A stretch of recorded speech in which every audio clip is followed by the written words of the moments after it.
आजमगढ़ में 2 करोड़ की लागत से होगा क्षेत्र पंचायत का विकास। बैठक में प्रस्ताव पर लगी मुहर।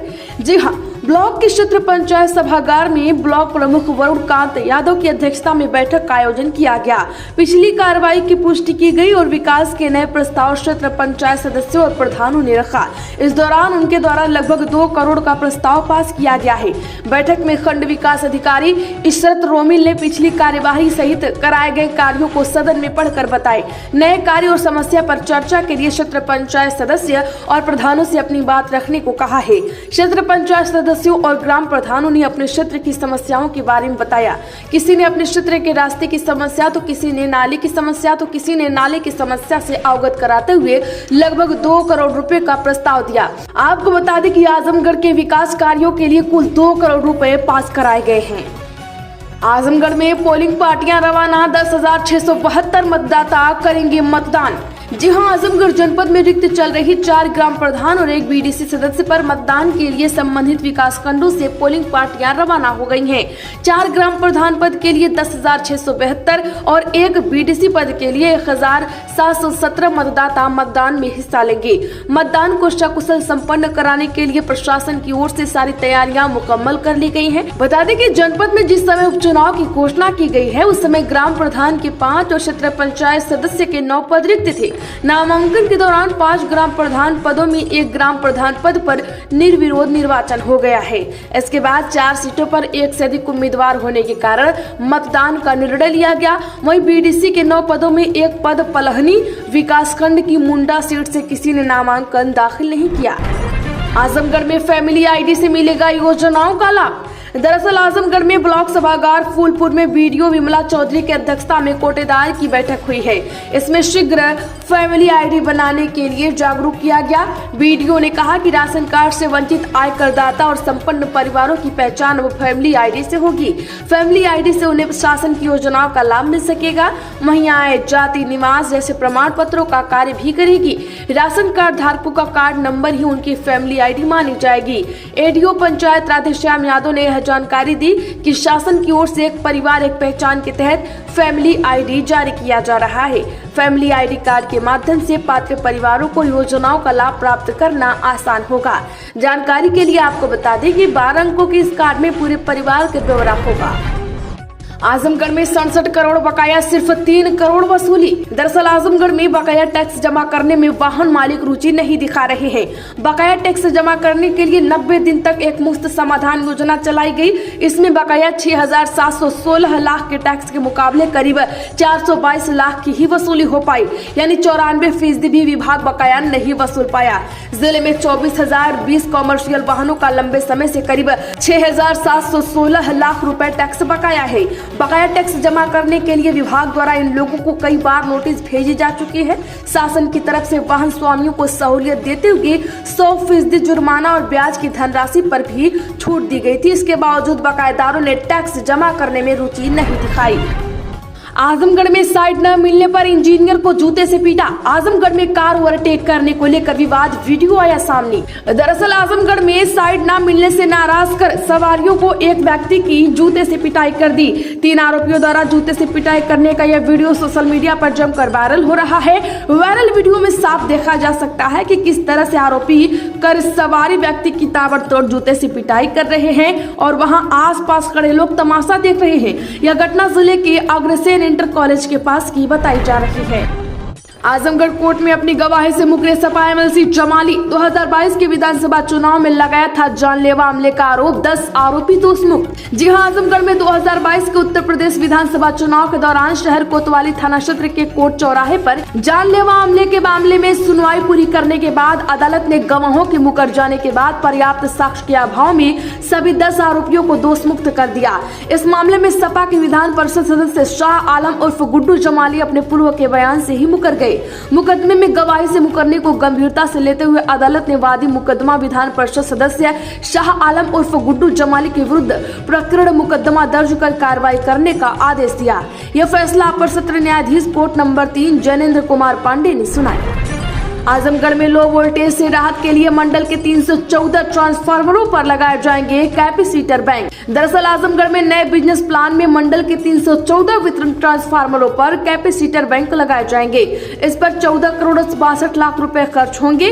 वितरण ट्रांसफार्मरों पर कैपेसिटर बैंक लग जाने से लो वोल्टेज की समस्या दूर होगी। शासन की स्वीकृति मिलने के बाद काम शुरू होगा। बता दें कि गर्मी के दिनों में बिजली की डिमांड बढ़ने से ट्रांसफार्मर पर अधिक लोड बढ़ जाता है। इससे उपभोक्ता लो वोल्टेज की समस्या से परेशान हो जाते हैं। लो वोल्टेज के कारण बिजली के उपकरण भी सही से नहीं चल पाते हैं। आजमगढ़ में कोटे के चुनाव में जमकर चली लाठियां, 6 से ज्यादा लोगों के फटे सिर, हाथ उठाकर कराया गया था चुनाव। जी हां, आजमगढ़ जिले के निजामाबाद थाना क्षेत्र में कोटे के चुनाव के बाद दो पक्षों में जमकर लाठी डंडे चली। मारपीट में 6 से ज्यादा लोगों के सिर में गंभीर चोट आई है। 9 लोग घायल हुए हैं जिन्हें इलाज के लिए भेजा गया है। इनमें से 3 की हालत काफी गंभीर बताई जा रही है, जिन्हें इलाज के लिए हायर सेंटर रेफर कर दिया गया। आजमगढ़ में तहसीलदार बार के लिए 9 प्रत्याशियों ने किया नामांकन। दरअसल आजमगढ़ मोटिनगंज तहसील बार के संगठनात्मक चुनाव के लिए विभिन्न पदों के लिए कुल 9 प्रत्याशियों ने नामांकन किया है। 3 पदों के लिए एक नामांकन होने से उनका निर्विरोध निर्वाचन होना तय माना जा रहा है। मोटिनगंज तहसील बार एसोसिएशन के चुनाव के लिए नामांकन की तिथि घोषित की गई थी, जिसके चलते सुबह से ही तहसील में सरगर्मी रही।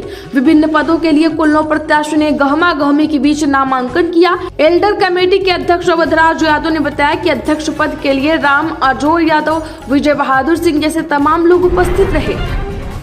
आजमगढ़ में शिकायत के निस्तारण में 28 से 72वें स्थान पर पहुंचा जिला, मंडल में भी पिछड़ा। जी हां, आजमगढ़ में सीएम डैशबोर्ड पर आने वाली शिकायतों के निस्तारण की हर महीने रैंकिंग जारी होती है। जिले की रैंकिंग इस बार धराशायी हुई है। जिला सीएम डैशबोर्ड की शिकायत के निस्तारण में पूरे प्रदेश में जहां पिछले माह 28वें स्थान पर था, वहीं इस माह यह 72वें स्थान पर है। जबकि मंडल में देखें तो मऊ और बलिया भी इससे ऊपर है। खराब रैंकिंग का प्रमुख कारण विकास कार्यों का अधर में लटकना और चल रहे निर्माण कार्यों में धीमी प्रगति है। रैंकिंग में सुधार के लिए जिला प्रशासन को कड़ी मशक्कत करनी पड़ेगी। आजमगढ़ में मदरसा बोर्ड 15 केंद्रों पर 1804 परीक्षार्थी ने दी परीक्षा, 509 ने छोड़ी। जी हां, आजमगढ़ उत्तर प्रदेश मदरसा शिक्षा परिषद द्वारा संचालित मदरसा बोर्ड की परीक्षा बीते दिनों ही शुरू हो गई। पहले दिन 509 विद्यार्थियों ने परीक्षा छोड़ी थी। वहीं परीक्षा को सकुशल संपन्न कराने के लिए लगाए गए सेक्टर मजिस्ट्रेट सचल दस्ता की टीम परीक्षा केंद्रों का दौरा करती रही। मदरसा बोर्ड की मुंशी, मौलवी और आलिम की परीक्षाएं सोमवार को 15 परीक्षा केंद्रों पर शुरू हुई। बोर्ड परीक्षा के लिए 2313 परीक्षार्थी पंजीकृत हैं। आजमगढ़ में तमंचा दिखाकर किशोरी से छेड़खानी केस दर्ज। दरअसल आजमगढ़ लालघाट रौनापार थाना क्षेत्र के कुड़वा गांगेपुर गांव में 4-5 की संख्या में युवकों ने गांव की ही एक किशोरी को तमंचा दिखाकर छेड़खानी की। पीड़िता ने इसकी शिकायत घर पर की तो परिजन थाने पहुंच गए। परिजन की तहरीर पर पुलिस FIR पंजीकृत कर 5 युवकों को हिरासत में लेकर पूछताछ कर रही है। इस घटना में अलग अलग गाँव के युवक शामिल हैं। आजमगढ़ में मंडलीय जिला अस्पताल के पर्चे के साथ एक और स्लिप पर डॉक्टर लिख रहे हैं बाहर की दवाएं। जी हां, आजमगढ़ बलरामपुर मंडलीय जिला अस्पताल में डॉक्टरों को दिखाने के लिए पर्चा भले ही 1 रुपए का बन रहा हो, लेकिन दवाएं बाहर की लिखने की वजह से मरीजों की जेब ढीली हो रही है। मजबूरी में मरीजों को मेडिकल स्टोर से दवाइयां लेनी पड़ रही है। इसके लिए उन्हें हजारों रुपए खर्च करने पड़ रहे हैं। जिला अस्पताल की OPD में प्रतिदिन औसतन 1000 मरीज दिखाने के लिए आते हैं। अब अस्पताल में 990 मरीज आए थे। इनमें से बड़ी संख्या में मरीज उल्टी, दस्त, खांसी, जुकाम के साथ ही त्वचा संबंधी बीमारियों से पीड़ित थे। मरीजों ने लाइन में लगने के बाद और ऐप के जरिए पर्चा तो बनवा लिया 1 रुपए में। डॉक्टर को दिखवाने के लिए बनवा लिया था, लेकिन डॉक्टर को दिखाने पर उन्हें कुछ दवाएं अस्पताल की तो कुछ दवा बाहर की लिख दी गई। ऐसे में मरीजों को बाहर निजी मेडिकल स्टोर से दवाएं लेनी पड़ रही है। डॉक्टर इन दवाओं को लिखने के लिए पर्चे के अलावा एक अन्य छोटी सी पर्ची का उपयोग करते हैं ताकि उनका कोई रिकॉर्ड न रहे।